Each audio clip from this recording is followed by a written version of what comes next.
Hello दोस्तों, मैं advocate विकास मीणा और आज की वीडियो में मुख्य रूप से बात करेंगे जिस व्यक्ति के पास ये सभी डॉक्यूमेंट्स उपलब्ध है, जिस व्यक्ति के पास ये सभी डॉक्यूमेंट्स मिल जाते हैं तो वो संपत्ति उस व्यक्ति की मान ली जाती है। इस पर अगर वो किराएदार हो तो भी उसकी मान ली जाती है और इसके ऊपर वो अगर प्रतिकूल कब्जा साबित करता है तो भी वो संपत्ति उसकी हो जाती है। और आप अगर मकान मालिक हो, आप किराएदार हो, आपकी संपत्ति अगर आपने रेंट पर दे रखी है या किसी भी प्रकार से आपकी संपत्ति पर किसी दूसरे व्यक्ति के पास है, आपने एग्रीमेंट के तहत दे रखी हो या किसी भी प्रकार से अगर आपने किसी अपनी संपत्ति को किसी व्यक्ति को दे रखी है तो आपको भी इन बातों का ध्यान रखना चाहिए। क्योंकि जो भी ये जजमेंट है 2024 मार्च 2024 का जो जजमेंट ये आया है तो ये मानो कि जो भी किराएदार रहते हैं तो उनके पक्ष में ये जजमेंट है और जो मकान मालिक रहते हैं, जो संपत्ति के मूल मालिक रहते हैं, उनके खिलाफ ये जजमेंट है। तो आपको संभल कर रहना चाहिए क्योंकि जो जो पॉइंट इस जो जजमेंट में बताए गए तो उन पॉइंटों से आपको सावधान रहना है कि आपको ऐसी गलती आप ना कर दे जिससे कि आपको आपकी ही संपत्ति से बेदखल होना पड़े, आपको आपकी संपत्ति से बाहर निकलना पड़े। तो दोस्तों, वीडियो शुरू करने से पहले मैं आपसे रिक्वेस्ट करूंगा कि आज की वीडियो का जो हमारा टॉपिक है वो आपको किन बातों से संभल कर रहना चाहिए जिससे कि आपकी संपत्ति आपके पास ही बनी रहे, दूसरा व्यक्ति उस पर कब्जा ना करे। तो दोस्तों, आप वीडियो शुरू करने से पहले वीडियो को आप लाइक कीजिए और चैनल को आप सब्सक्राइब कीजिए जिससे कि आने वाले वीडियो भी आपको नोटिफिकेशन से मिलती रहे। और अगर अन्य किसी प्रकार से अगर आपको कानूनी जानकारी के लिए अगर हमसे संपर्क करना चाहते हैं तो आप अपॉइंटमेंट बुक करके हमसे संपर्क भी कर सकते हैं। दोस्तों, मैं वीडियो शुरू करने से पहले फिर से आपसे रिक्वेस्ट करूंगा कि आप वीडियो को लाइक करें और दूसरे व्यक्तियों तक भी इस जानकारी को जरूर पहुंचाएं।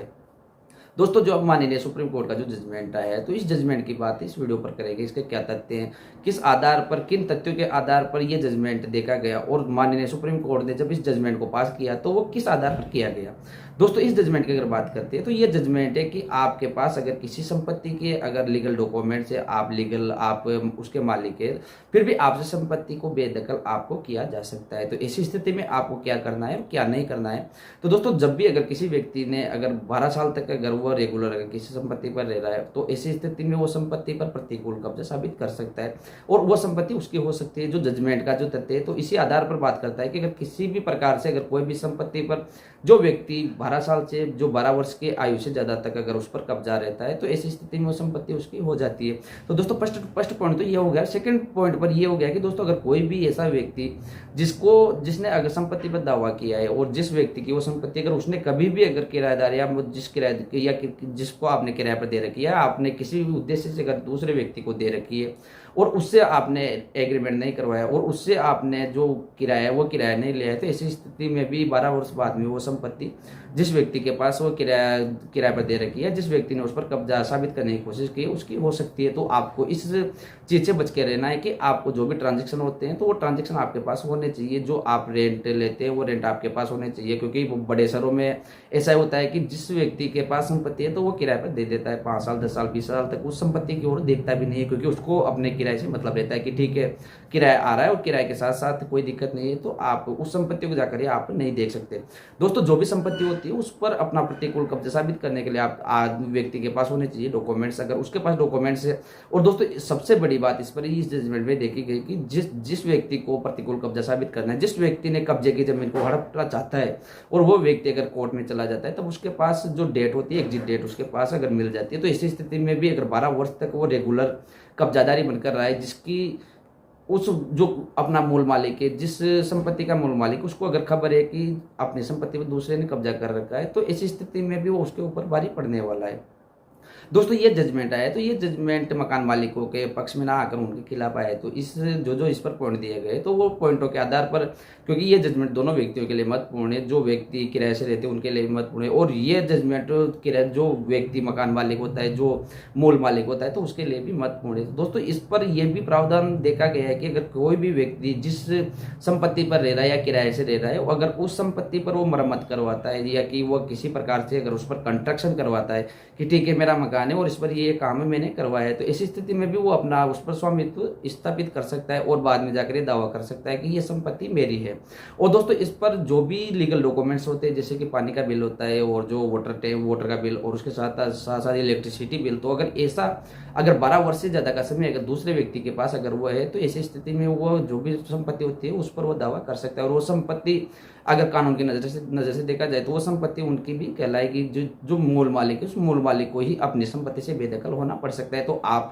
इस चीज़ का ध्यान रखें कि आपका जो इलेक्ट्रिसिटी बिल होता है, आपका जो वाटर बिल होता है, तो उसको आप स्वयं जमा करवाएं, जिससे कि आपके खुद के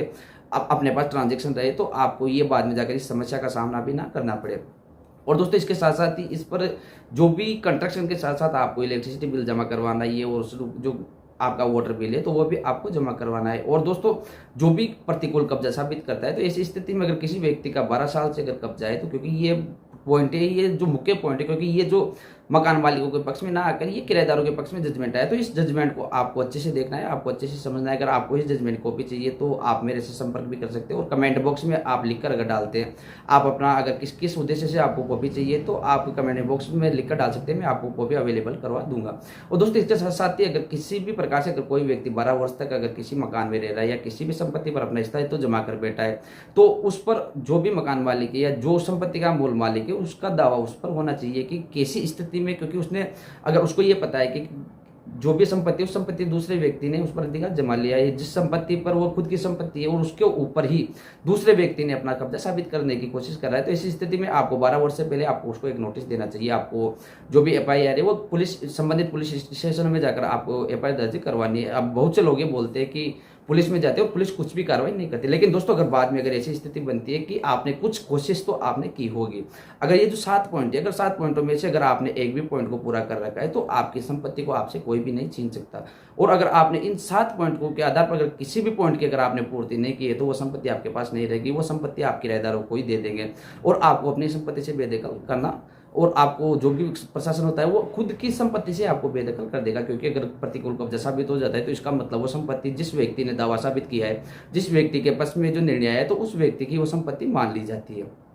तो दोस्तों आपको संभल कर रहना चाहिए कि अगर 12 वर्ष से अगर कोई भी व्यक्ति अगर आपकी संपत्ति पर रह रहा है, तो आपको कार्रवाई करनी चाहिए, नोटिस आपको देना चाहिए। उसके साथ साथ आपको एक संबंधित पुलिस स्टेशन में आपको शिकायत दर्ज करानी चाहिए, जिससे कि आगे जाकर आपको किसी भी प्रकार की कोई भी अगर समस्या आती है, तो वो आपने जो रिपोर्ट दर्ज करवाई है या आपने जो नोटिस भेजा है, तो उसका आपको आगे जाकर बेनिफिट मिलता है। क्योंकि ये पॉइंटों को बहुत नोटेड किया गया है कि माननीय सुप्रीम कोर्ट के सामने जब ये पॉइंट गया है कि जो भी व्यक्ति था जो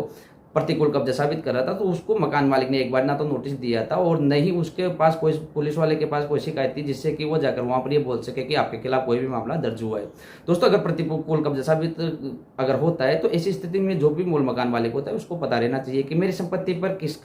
किसने आकर अपना अधिकार स्थापित कर लिया है। तो ऐसी स्थिति में प्रतिकूल कब्जा अगर साबित होता है, तो उसके पक्ष में निर्णय आ जाता है। और अगर ऐसा अगर कोई मकान मालिक नहीं करता है, अगर वो ना तो नोटिस भेजता है और नहीं अपनी कार्रवाई करता है, तो 12 वर्ष तक अगर जो व्यक्ति अगर रेगुलरिटी बनाकर अगर वहाँ रह रहा है, तो उसका वो संपत्ति मान ली जाती है। अब दोस्तों अगर 12 वर्ष की मैं आपको डेफिनेशन बताऊं कि 12 वर्ष किन आधार पर जोड़े जाते हैं, तो इसकी बात जब व्यक्ति संपत्ति पर अधिकार करता है, जिस समय से मकान मालिक को पता लगता है कि अपनी संपत्ति पर दूसरे ने कब्जा जमा लिया है, अगर उस डेट से लेकर आपके पास एग्जिट डेट होनी चाहिए कि आप कब आए थे, क्यों आए थे। आपके डेट के साथ साथ आपको कारण भी मेंशन करना है कि कब और कैसी स्थिति में आप जिस संपत्ति पर आप कब्जा साबित कर रहे हैं, तो उस संपत्ति पर आप कब आए थे। दोस्तों जो भी आप 12 वर्ष की जो अवधि होती है, वो 12 वर्ष की अवधि रेगुलरिटी के साथ होनी चाहिए, ना कि आपने 6 साल रहे और 6 साल के बाद आप 2 महीने संपत्ति को खाली करके निकल गए। और अगर ऐसी स्थिति बनती है, तो कोई भी आपकी संपत्ति पर कोई भी जो किराएदार है वो आपकी संपत्ति पर अपना जो कब्जा होता है उसको साबित नहीं कर पाएगा। तो आपको संभल कर रहना चाहिए कि आपकी अगर आपको संपत्ति बचानी है और आपको अगर कोई भी व्यक्ति अगर कब्जा करता है, तो इस स्थिति में वो अगर 12 वर्ष तक अगर रेगुलरिटी बनाकर नहीं रखता है, तो उसको वो संपत्ति नहीं मिलती है।